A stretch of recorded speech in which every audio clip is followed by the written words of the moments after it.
Hello everyone, दोस्तों मैं अरुण शर्मा। आप देख रहे हैं द सोच। दोस्तों इस वीडियो में बात करने वाले हैं अरविंद केजरीवाल के बारे में कि अरविंद केजरीवाल जहां जेलों में धक्के खाते फिर रहे हैं, वहां उनको देखा जाए तो अमेरिका से और जर्मनी से उनके फेवर में बहुत सारे बयान आए हैं। इस पे इंडिया सरकार ने उनका कहा है कि उनका मुद्दा नहीं है, बोलना नहीं चाहिए, पर जर्मनी ने और अमेरिका ने साफ कह दिया है कि इस मुद्दे पे उनकी नज़र है और जिस तरीके से गिरफ्तारी हुई है वो उसके फेवर में नहीं है। दोस्तों अगर आप चैनल पहली बार हैं, जुड़ सकते हैं सारी वीडियो को जानकर। दोस्तों बात करते हैं अरविंद केजरीवाल के बारे में कि अरविंद केजरीवाल शराब घोटाले में अंदर गए और जब से अंदर गए तब से सुर्खियाँ बनी हुई है। बार बार उनका एक ही रट है कि वो जेल से सरकार चलाएंगे, पर ये कितना संभव हो पाएगा ये सब बताएगा। पर फिलहाल देखा जाए तो मुद्दे की बात इस बार में ये है कि अमेरिका ने और जर्मनी ने जो अरविंद केजरीवाल के फेवर में बयान दिया, इससे बीजेपी के प्रवक्ता रुष्ट हो गए, बीजेपी नाराज़ हो गई।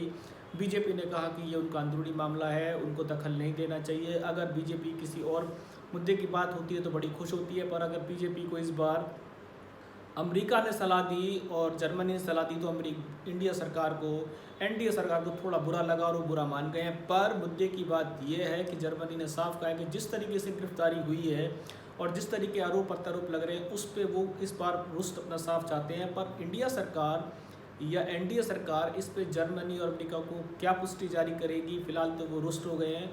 और अमेरिका से और जिस तरीके जर्मनी से केजरीवाल की सरकार को एक तरीके का सपोर्ट मिला है, ये एक सवाल खड़ा हो जाता है कि पूरे विश्व की निगाहें अगर दिल्ली पे थी, इंडिया पे थी, जहां मोदी जी की वाह होती थी, वहां अगर केजरीवाल पे भी कोई वर्ल्ड निगाहें हैं तो ये सबसे बड़ी ताज्जुब की बात थी। और इंडिया गठबंधन से भी उनको सहारा मिल रहा था, पर देखा जाए तो केजरीवाल ने अभी एक ही हुंकार भरी हुई है कि वो जेल से सरकार चलाएंगे।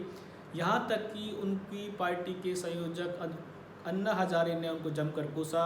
उनके पार्टी के सहयोगी रहे कुमार विश्वास ने बड़े बड़े कटाक्ष छोड़ दिए।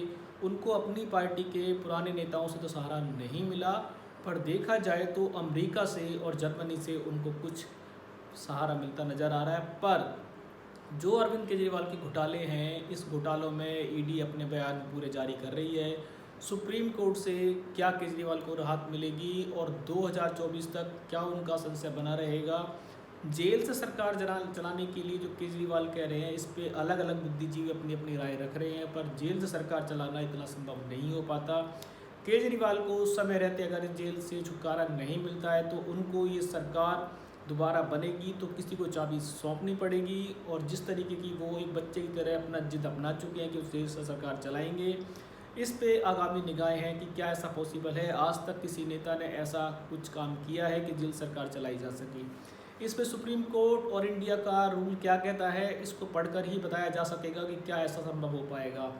पर अमेरिका के कूदने से और जर्मनी के इस मैदान में कूदने से बीजेपी को हवा लग गई है और अरविंद केजरीवाल की पार्टी गदगद है। और अमेरिका जिस तरीके से केजरीवाल को सपोर्ट कर रहा है और जिस तरीके से उनसे बात करने की कोशिश की गई है, इससे बीजेपी सरकार थोड़ा सा नाराज़ हो गई है और वो साफ कह रही है कि अमेरिका को अपने ही गृहबान में झांकना चाहिए और उनको हमारे देश के मुद्दों में भटकने की ज़रूरत नहीं है। अब अमेरिका को इंडिया कैसी सलाह देगा और जर्मनी को किस तरीके की पुष्टि जारी करेंगे, ये प्रवक्ताओं का काम है, विदेश प्रवक्ताओं का काम है, वो अपने हिसाब से लीड करेंगे। पर अमेरिका और जर्मनी अगर केजरीवाल जैसे नेता को भी देख रहे हैं तो इससे बड़ी न्यूज़ और क्या हो सकती है। दोस्तों फिलहाल अरविंद केजरीवाल अपनी जिदों पे कायम हैं और वो कह रहे हैं कि उन्होंने कोई घोटाला नहीं किया, पर अभी उनको जमानत नहीं मिल पाई है। उनकी घरवाली अभी मैदान में बयान देते नज़र आ रही हैं और अभी क्या उनकी पार्टी का संशय बना हुआ है। वो एक बच्चे की तरह अपनी जिद पे अड़े हुए हैं कि वो जेल से ही सरकार चलाएंगे। पर क्या इंडिया का कानून ऐसा है कि क्या ऐसी किसी नेता को परमिशन दी जा सकती है, इस पर सुप्रीम कोर्ट और कानून डिसाइड करेगा। अरविंद केजरीवाल के कहने से कुछ नहीं होगा। फिलहाल अभी जेल की सलाखों में चक्कर काटते नज़र आ रहे हैं और जमानत के कोई हिसाब नहीं है। इस पर कुछ भी और अपडेट होगा हम समय से पहले बताएंगे। अगर आप चैनल पहली बार हैं, जुड़ सकते हैं सारी वीडियो को देखने के लिए। दोस्तों मैं अरुण शर्मा मिलूंगा नई सोच के साथ, तब तक अपना ध्यान रखें।